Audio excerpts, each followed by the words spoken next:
अहिले जो महिला योग समिति को योग प्रशिक्षण को यो जो शिविर थियो त्यसमा एउटा एकदम सानो सूचनामा पनि तपाईहरु अलग अलग जिल्लाबाट एकदम टाढा टाढाबाट यहाँ आएर और आफ्नो भावना, आफ्नो श्रद्धा और योग को प्रति आफ्नो प्रतिबद्धता तपाईहरुले व्यक्त गर्नुभयो। मलाई अति प्रसन्नता छ, हर्ष छ कि हमको बहुत खुशी है कि आपके मन में, आपकी भावनाओं में योग रच और बस रहा है। नेपाल में चाहे राजनैतिक उथल पुथल और बाकी बहुत अस्थिरता है, विविध तरह की आज विषमताएं हैं, प्रतिकूलताएं हैं, वहाँ पर साधन का भी अभाव है। यदि भारतवर्ष की तुलना में नेपाल को देखें तो संसाधन का जो अभाव है वो बहुत ज़्यादा है और प्रतिकूलताएं भी बहुत हैं। परंतु मैं सच कहूँ, चेहरे पर यदि मुस्कुराहट देखना हो तो आप लोगों के अंदर कोई कमी नहीं है। यहाँ के लोगों से भी ज़्यादा मुस्कुराहट आपके अंदर है। और कार्य के प्रति उत्साह की भी मैं बात करूँ, मुझे आप सब के ऊपर बहुत गौरव है, बहुत गर्व है कि आप लोग प्रतिकूल परिस्थितियों में भी आप सब ने मिल करके इस योग ज्योति को जला करके रखा हुआ है और बहुत पुरुषार्थ और रात दिन बस एक तरह से गुरु आज्ञा को सर्वोपरि मानते हुए कि श्रद्धेय स्वामी जी की यह सोच है, आचार्य जी हमसे यह चाहते हैं, हम मिलें या ना मिलें, हम बात करें या ना करें, तो भी आप लोग बिल्कुल एक निष्ठ भाव से लगे हुए हैं। इसके लिए मैं आप सबको बहुत शुभकामनाएं प्रदान करता हूं। भगवान से यही प्रार्थना करता हूं कि प्रभु आपको इतनी शक्ति दें, इतना सामर्थ्य दें कि आप सब लोग और भी बहुत अच्छी तरह से काम कर सकें। तो मेरी बहुत शुभकामनाएं हैं। और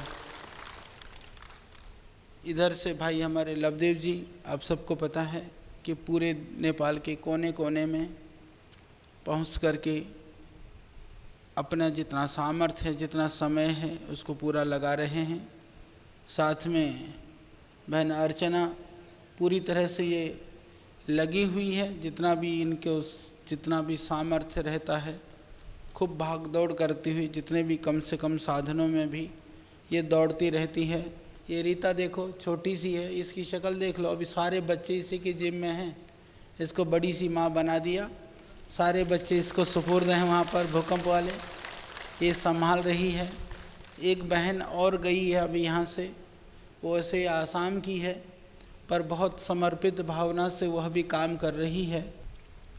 तो इस तरह से सब लोग, रश्मि जी जो हैं वो काम कर रही है, तो सभी लोग काम करने के लिए तैयार हैं।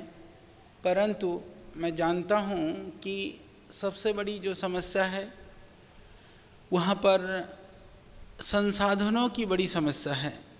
तो इस बार मैं इतना आज जितना साधन या थोड़ी सी अनुकूलता, जैसे मैंने कही आपको कि यहाँ पर है, उतनी अनुकूलता वहाँ पर नहीं है।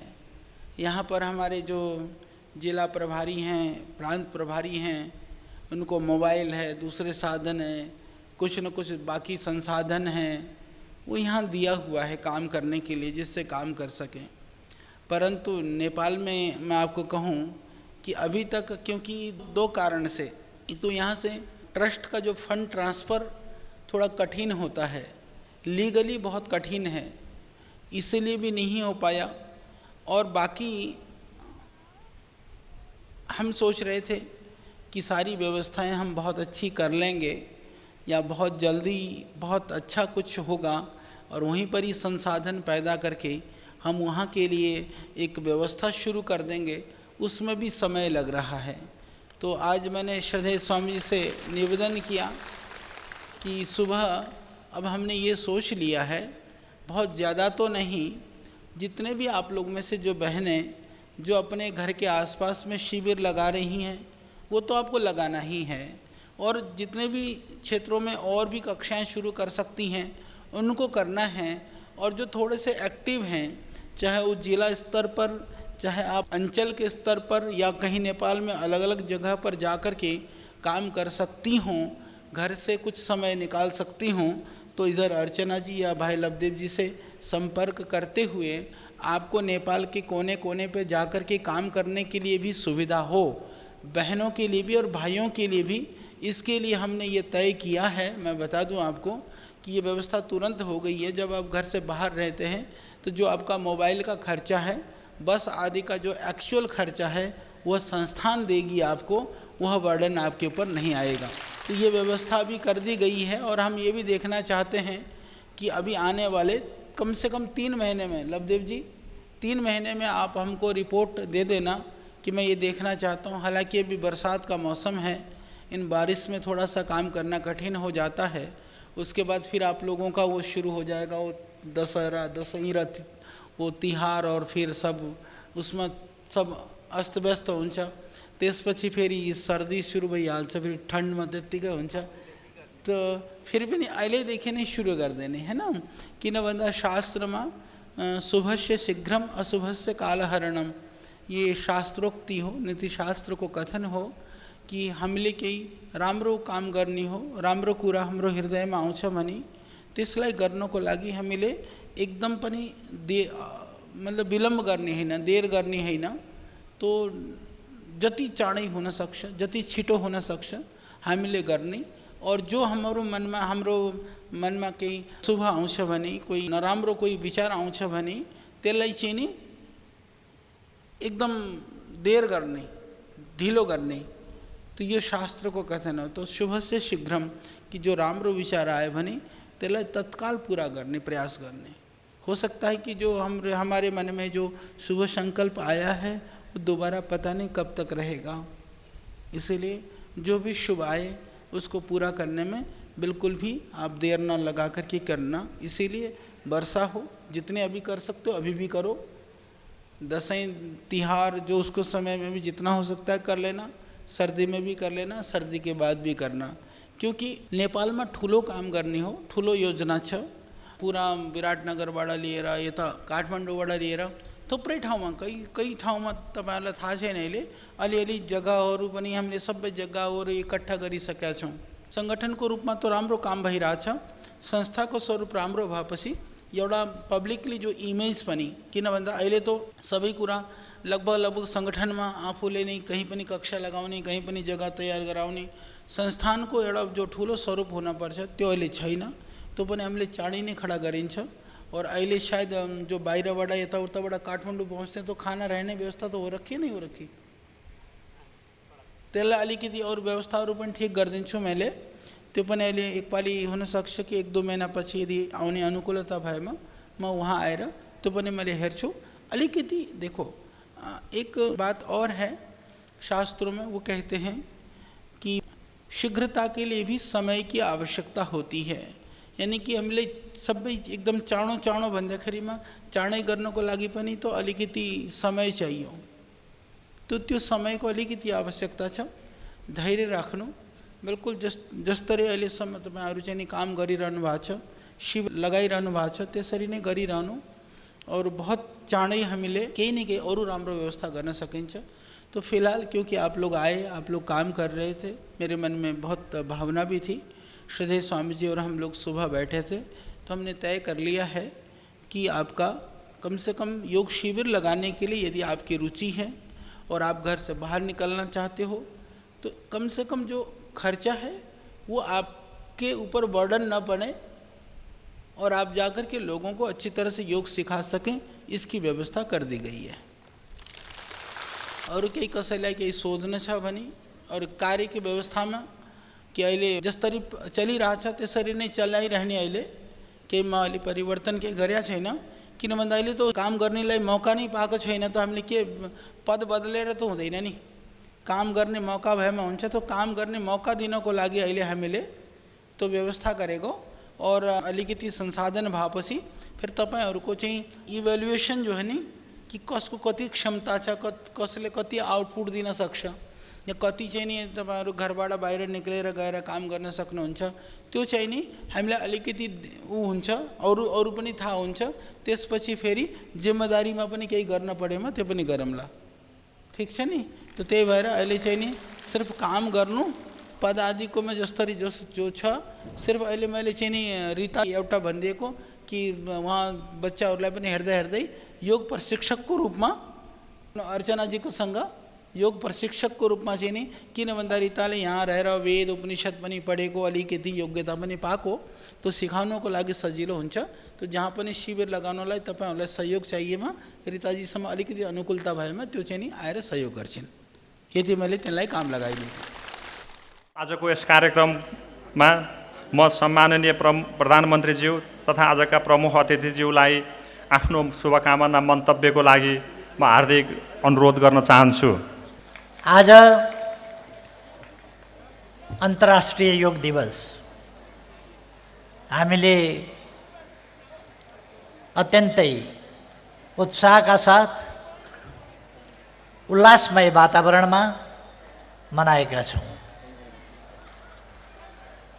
यस दिवसले हामी सबैलाई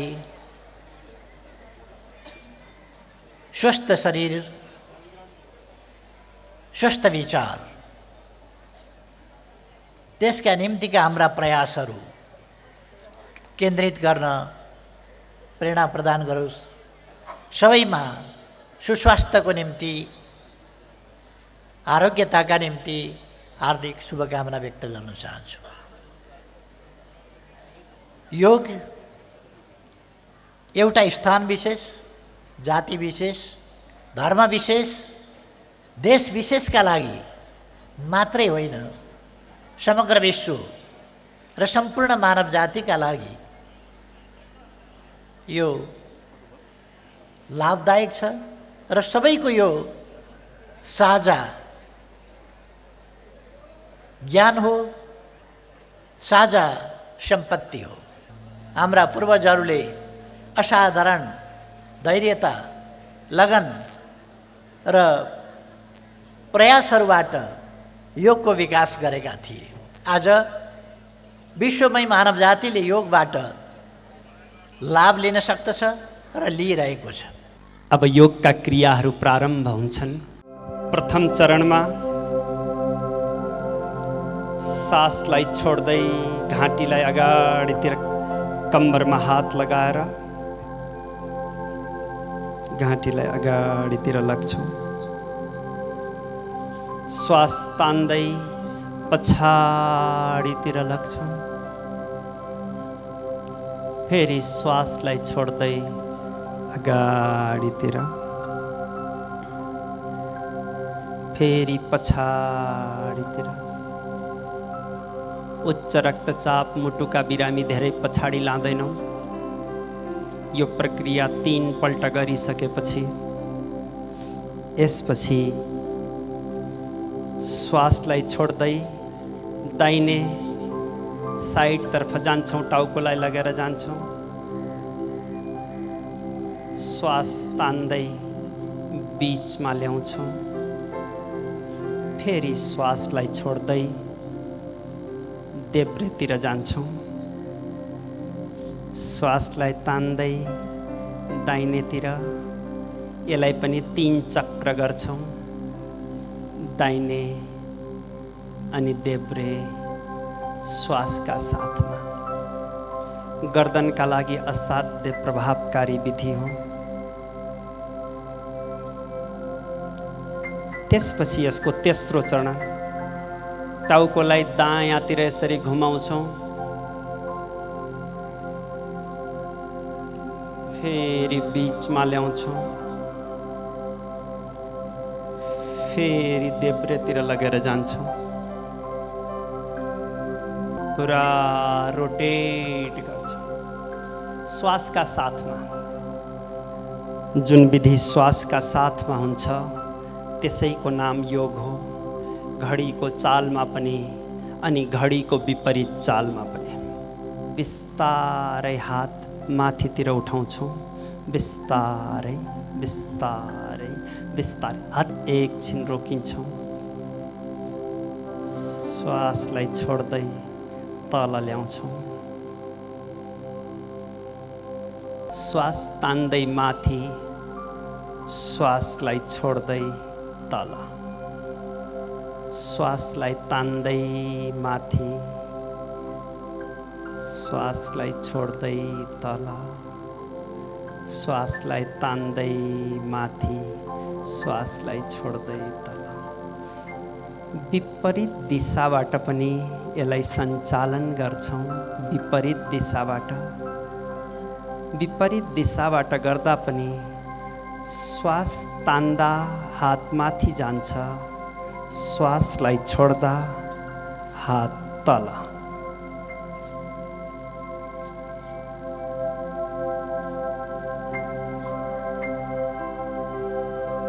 बिस्कारै हातलाई तल ल्याउँछौँ, स्थिर अवस्थामा बस्छौँ। यसपछि कम्मरलाई, कटीलाई अलिकति सञ्चालित गर्छौँ।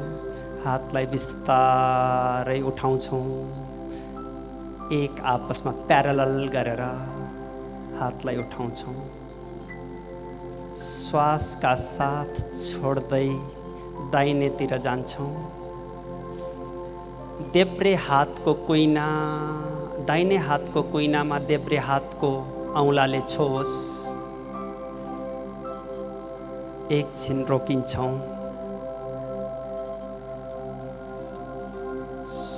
श्वासलाई छोडेर बीचमा आउँछौँ।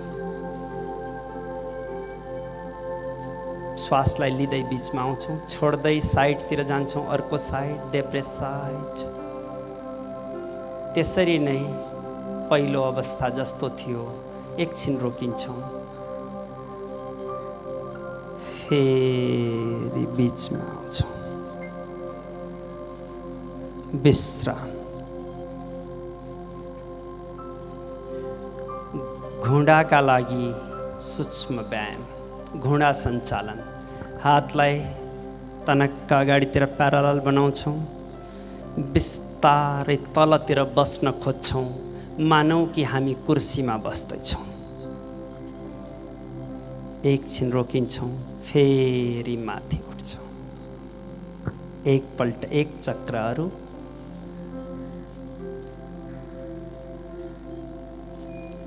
फेरि धन्यवाद।